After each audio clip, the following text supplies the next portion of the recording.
Let me ask you a question. What did school teach you about money? That's what I thought.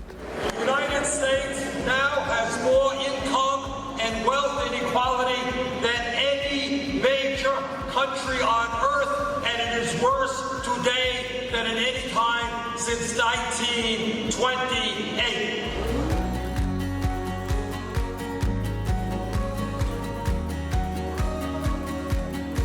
The kind of income and wealth inequality which we have in our country today. In my view, this is the most important issue facing the United States because it impacts on virtually every aspect of our lives. The gap between rich and poor is a very serious problem eating away at our entire world, not just the United States. Hello, my name is Robert Kiyosaki, and I'm probably best known for the book, Rich Dad, Poor Dad. So the story of Rich Dad, Poor Dad begins when I was 9 years old in the 4th grade in a little school in a little sugar plantation town in a town called Hilo, Hawaii, on the big island of Hawaii. And I raised my hand, I asked my school teacher, I said, hey, when am I gonna learn about money? And she went, we don't teach money at school. And I could almost hear her. She sounded like my Sunday school teacher telling me, the love of money is the root of all evil. And the reason I wanted to find out about money is because I was in a school with only rich kids. And my classmates, they belonged to the country club and they belonged to the yacht club. When my friends were taking, my rich classmates were taking private golf lessons at the country club and dining in the country club dining room, I was in the caddy shack eating a hamburger I got from the back door of the kitchen. So that's why I wanted to know about money. I wanted to know why I was in the caddy shack and my friends were in the dining room. So my teacher finally gave up. She says, why don't you ask your father? After all, your father is my boss. So I went home to meet my dad and I asked him, I said, Dad, why don't we learn about money at school? And he said, because the government tells me what I can teach you, and money is not one of those subjects. Now, I thought that was very strange. And for the rest of my life, I kept asking myself, why don't they teach kids about money in school? Maybe then we would not have this wide gap between the rich and everybody else. My poor dad, my real father, I believe was an academic genius. Very smart guy. He graduated from the University of Hawaii in less than 2 years, and he became a young school principal.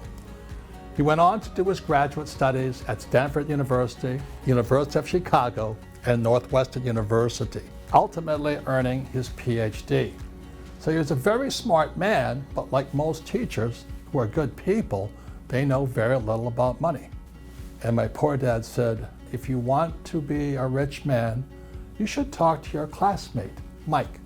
His father is someday going to be a very rich man. And so I asked my dad, my poor dad, why is Mike's dad going to be a rich man? And my dad said, because Mike's father is an entrepreneur and I am an employee. And so being a 9-year-old kid, I asked, what's the difference between an entrepreneur and an employee? And my poor dad said, entrepreneurs must know about money, employees do not.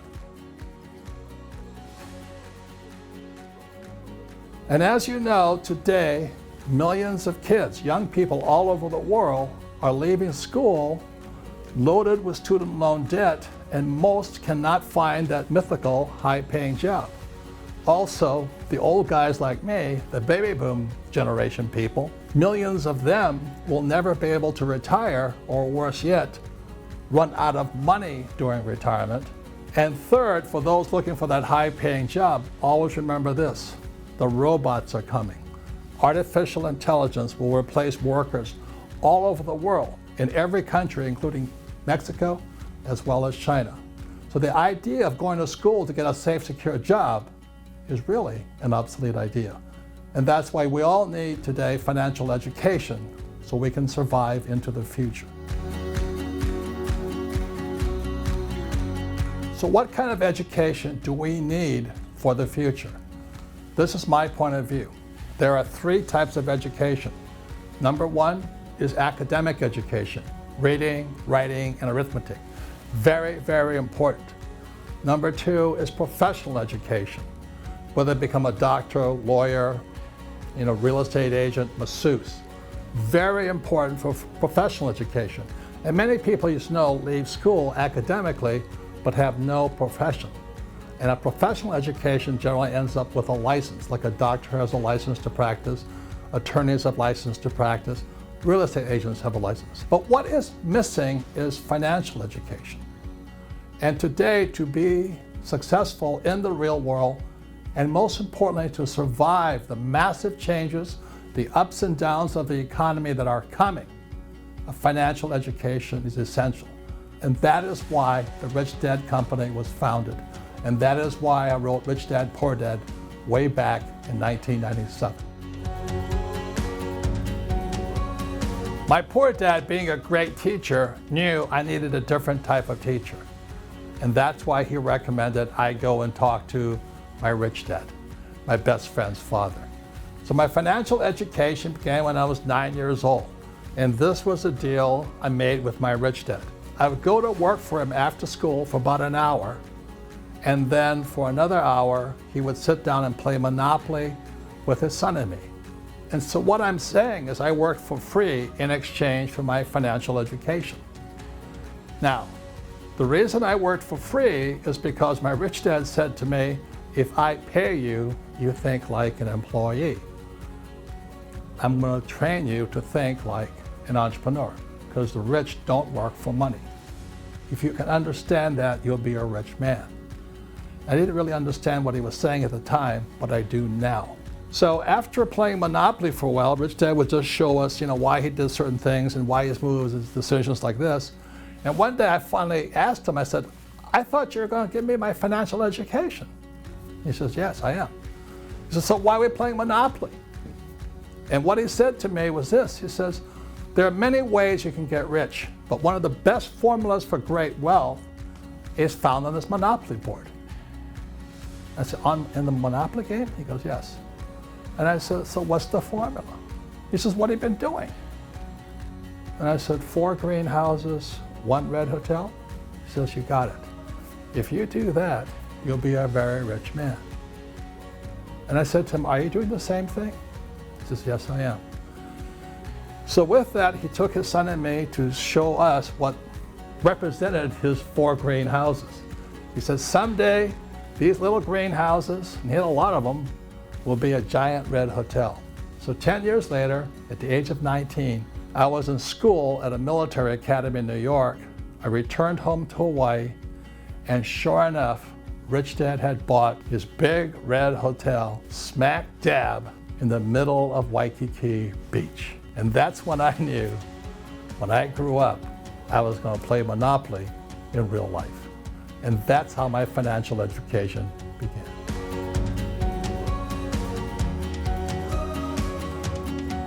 So in 1997, Rich Dad, Poor Dad was self-published. It had to be self-published because every New York publisher turned the book down, saying, you don't know what you're talking about. That's not financial education. What do you mean your house is not an asset? What do you mean savers are losers? What do you mean the rich don't work for money? So I got rejected. But nonetheless, from 1997, the book just chugged along, and then suddenly, like magic, the book popped on to the New York Times bestseller list, the only self-published book on the list. Then suddenly, Oprah called. I went, oh my God. And she wanted me to come on her program. I couldn't believe it. So I go on to the stage with her, and I spend an hour talking to one of the most powerful women in the world. Not only is she powerful and influential, she's an extremely wealthy entrepreneur, a woman with a very big heart, dedicated to education. I spent an hour with Oprah Winfrey. Me, a little kid from Hilo, Hawaii. And she and I are talking about financial education. And if not for Oprah, my book would not have gone immediately all over the world because Oprah is syndicated all over the world, and suddenly my book was on bestseller lists, not only in the New York Times, but in most major cities throughout the world. So thank you, Oprah. Then about a year later, I meet Donald Trump. He and I are sitting backstage at the Javits Center speaking to about 30,000 people about investing in real estate. We become friends. We started talking about financial education, and we wound up writing 2 books together. So suddenly the world was catching on to the need for financial education. And then the best news of all was the New York Times ran this article that says, "Move over monopoly." And what the New York Times article was saying was that there are thousands of cash flow clubs all over the world, people teaching people. In other words, people didn't have to go to school, get into massive debt, and sit through boring classes. They could have fun playing cash flow and learning the lessons my rich dad taught me. So suddenly, the mission of the Rich Dad Company, which is to elevate the financial well-being of humanity, was being fulfilled. One cash flow club, one person at a time. It was one of the happiest days of my life when I read that New York Times article about move over monopoly. Even if you're not interested in becoming rich, not interested in money, or are already rich, I ask for your support in supporting the mission of the Rich Dad Company, which is to elevate the financial well-being of humanity. Look, ladies and gentlemen, the world is in a crisis, and much of it is a crisis caused by the lack of financial education. Today, with a cash flow game and most of our books, people can sit in their living rooms or in little offices, play cash flow like my rich dad did with me with Monopoly, and teach each other what my rich dad taught me. The way we can change the world is via people teaching people. Quoting from Margaret Mead, "Never doubt that a small group of thoughtful, committed citizens can change the world. Indeed, it is the only thing that ever has."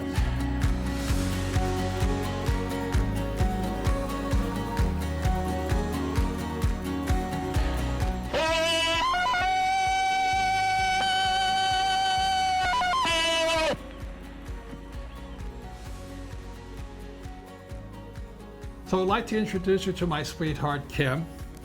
In 2016, we celebrated 30 years of marriage, but who's counting? And she is the author of the book, Rich Woman, and I know she is a rich woman on her own. When I met Kim, I know she didn't marry me for my money because He didn't have any money. any money. My excuse was I was an entrepreneur and I was kind of between businesses. And as you know, entrepreneurs don't have a steady paycheck. So I met Kim, and I was madly in love. In my opinion, she's the most beautiful person I had ever seen. So I know she is a rich woman because I didn't give her anything, except I taught her kind of what my rich dad taught me. And so when Kim writes about being a rich woman, she really is a rich woman. And before we got married, your mother and father were a little worried, weren't they? They were a little concerned. I would say they probably were not their first choice. No, it wasn't. Well, they were not. They had not been around entrepreneurs. Right. And our very, very first date, you asked me, what do I want to do with my life? Well, the first date took 6 months to get. I want to let you know, she was so hard to get. She turned me down for 6 months. I couldn't stand it. But being a good salesman, I kept asking. You were a good salesman. You were a good salesman. So on our very, very first date, you asked me, what is it I want to do with my life? Now, I had been fired not once, but twice from my first job out of college. I knew I didn't want to work for somebody else. And so when you asked me that question, I immediately said, I want to have my own business. But we also have something else in common. Both our dads lost their jobs. Well, that's probably one of the main reasons I wanted to become an entrepreneur. Yes, my father in his early 50s lost his job as an executive in the printing industry. And I'll never forget going to his office as he was packing up everything. And I was angry. I was really angry. And he was a good man. He was a hardworking man, a very honest man. But at that moment, I vowed I never wanted somebody else to be in control of my life. And I think that was when I made the decision to become an entrepreneur. So when I asked you on our first date, what do I want to do with my life? And I said I want my own business, but I've never been around entrepreneurs. And you said, well, I've started several businesses and all of my friends are entrepreneurs, and I'm like, this is where I need to be. Right. And that's how I started. So let me start with what we call the cash flow quadrant, and this is from book number 2 of Rich Dad. And the cash flow quadrant, very simply, is this.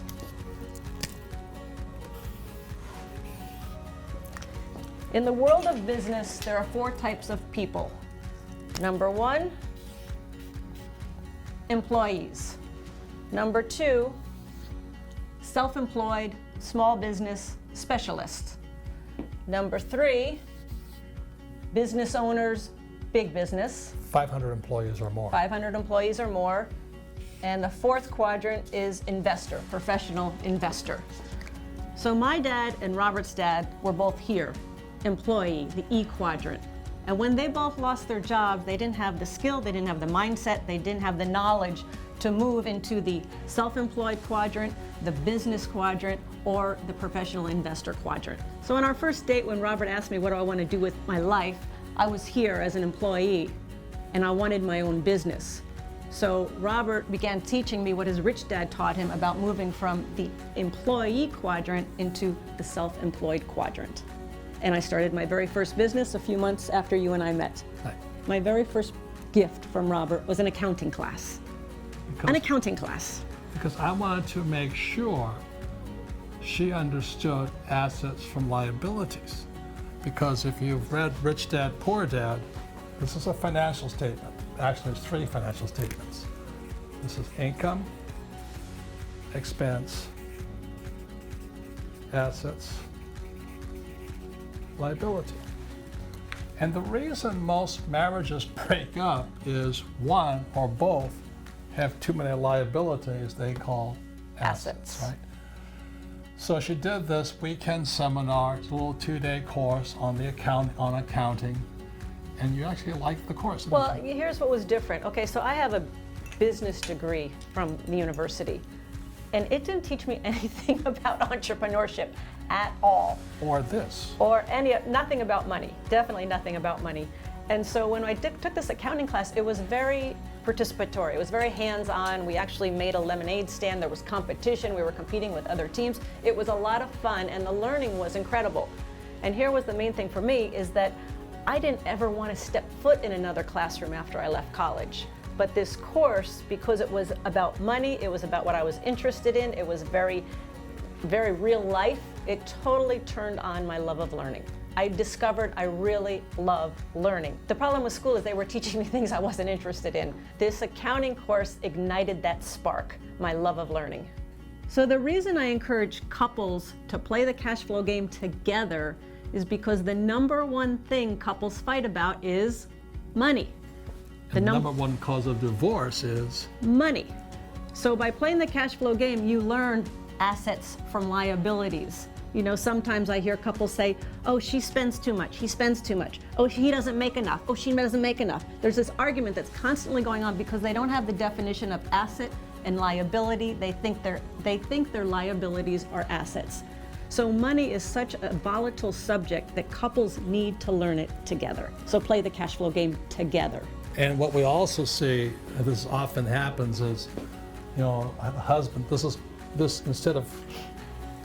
is how their cash is flowing, coming in and going out. Right. So the husband will say, well, she spends too much money. Or the wife will say, well, he doesn't make enough money. And that's why they have nothing down here. Right. Or if they have anything, they have a lot of liabilities. So one more thing I want to say about couples and money is this, is that when Robert and I started acquiring assets, we lived in the small house. It was a nice house, but it was a small liability. And our cars were not these Ferraris and Lamborghinis. We had the small house with a small liability as our car, so that we could acquire more and more assets. Our friends who were making a lot of money kept saying, oh, why don't you buy the big house? Why don't you buy the fancy sports car? Is what they did. So today our friends have the big fancy houses, the nice cars, their kids are in private schools. They have a lot of what we call bad debt or liabilities. But they look good. They look rich.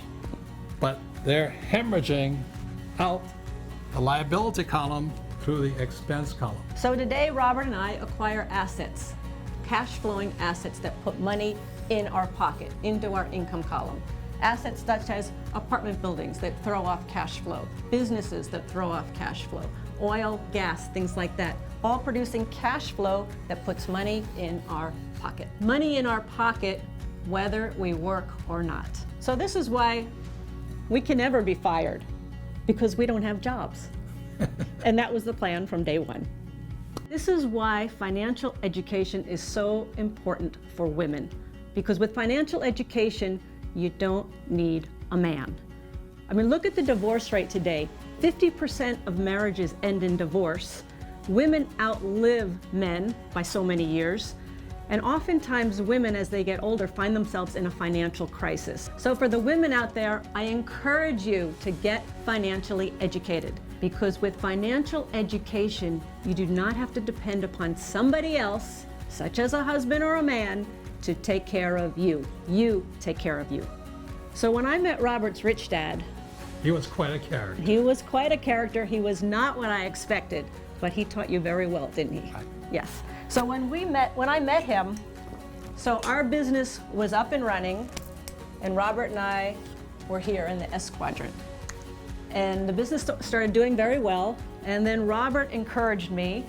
Well, I said it's now time to invest. He said it was time to invest. So when you started talking to me about investing, it was pretty daunting. I was a little scared because, you know, my dad and everybody around me, all they invested in was stocks, bonds, mutual funds. And savings. And savings. They were very passive investors. Yes. So when I said You're talking now about real estate and other types cash of flow and being investments. an active investor. And bless her heart, Kim was terrified. But again, she was willing to listen to me. I taught her what my rich dad taught me. Yep. And what was your first Well, investment? my very first investment, you said, okay, go out there and do it. And I'm like, oh my God. So my very first investment was my little greenhouse. Little 2-bedroom, 1-bath house in Portland, Oregon. And I was pretty scared going into it because it was very unknown. I was learning a lot. I was scared even to sign the paperwork. I had to put money down. What if I lose money? What if I make a mistake? All this stuff was running through my head. But finally, I bought that first little house. And every month, this little house generated a whopping cash flow of $25 a month. And I started. That was my first investment. And the lights went on, and I created a monster. I enjoyed it. I got it. I understood it. And you had a goal of what? I had a goal of buying 20 rental properties in 10 years. So 2 a year. 2 a year. So at the end of 10 years, we'd have 20 properties and we would be financially free. But once she caught on, she did one, 2, and 3. Yes. And then you knew And the then game. I knew the game. It is playing Monopoly. It totally is Monopoly. So instead of taking 10 years to buy those 20 properties, it took 18 months to get those 20 properties. And today, how many units do you own? How many little greenhouses Little do you own? greenhouses, over 6,000 little greenhouses. And 6,000 little greenhouses Yes. are putting money in your pocket every month. Every month, from the asset column to the income column, every month. And that's why she's qualified to write the book Rich Woman, because she really is a rich woman, because she actually has investments in the asset I column. have the greenhouse, the Yeah. greenhouses, but we also have, Then you bought your, then we bought the Red Hotel, just like Monopoly. So we play Monopoly in real life every day. and this is a picture of her real life. Big, and it's very big, Red Hotel. So every year, Robert and I add more and more assets into our asset column that produces more and more cash flow into our income column. So today, Kim owns commercial buildings, sports clubs, golf courses, and oil wells. We own. We own. We own. I give you credit. And this is why, because of the financial education, this is why we'll never need a job. This is why I'll never need a man. And without financial education, we could not be playing Monopoly in real life. So women, I encourage you to invest in your own financial education. Come on, we're not living in the age of you Tarzan, me Jane anymore. It's time you take control of your life. It's time you get financially educated, and it's time for you to start investing so that you do not need somebody else to depend upon to take care of you. You take care of you.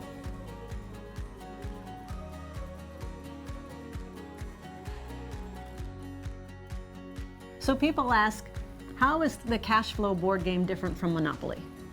And let me give you the answer to that, because I'm very proud of this game that Kim and I developed back in 1996. And what makes cash flow different than Monopoly, but also more powerful, is this here. It is a financial statement. In many ways, this is your game card. It's that picture put onto paper. So Kim and I personally, we have an electronic game that does the math for you. But we think for learning purposes, the board game is better, right? This really is the game right here. This truly is the game, because as you play, you're actually following how the income, expenses, assets, and liabilities work, how it all flows together. You actually have to write numbers down, your rates change and all that. And it's that doing this that actually sinks the lesson of cash flow into your head.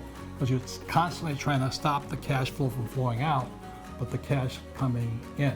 So financial education requires you know how to have cash flowing into the asset column, not out through the expense column. So the other thing about this is my rich dad always said to me, he says, my banker has never asked for my report card yet. My banker does not care what school I went to. Has a banker ever asked? Never. I was waiting for them to ask, but they never asked. Has the banker ever asked for your grade point average? Never. No. They Banker couldn't doesn't care care. less. I was a C student. This is what a banker asks you for. They want to see your financial statement. You see, if I could show you this here. For these people here, you don't need a financial statement. In America, it's called a FICO score. That's all those guys have. But the moment to come over here, you must have this. This is what your banker wants to see. This financials tells a banker how smart you are with your money, right? That's exactly right. And because we have so much, at first we had nothing here. Right. And it was really hard to get loans. We got turned down a lot. We got turned down all the time. Right. But once this packed and filled up today, bankers call us wanting to give us money. Because we've proven we know what to do with it. We've proven how we can pay the bank back. Yeah, we're trustworthy with the bank's money. So when somebody says to me, well, the bank won't give me any money, the primary reason is you don't have one of these things. If you don't have one of these things, which is required for the B and the I side, the banker really doesn't want to talk to you because he does not trust you to be a professional business person or investor. So this is what makes the cash flow game different than Monopoly. This is it. This is a financial statement. It's a statement of income, statement of balance sheet, and statement of cash flow. Cash flow and Rich Dad, Poor Dad are some of the most sophisticated educational programs for financial education. It is required to understand this if you want to move from this side to this side. The financial statement is the key. And that's what makes cash flow different than Monopoly.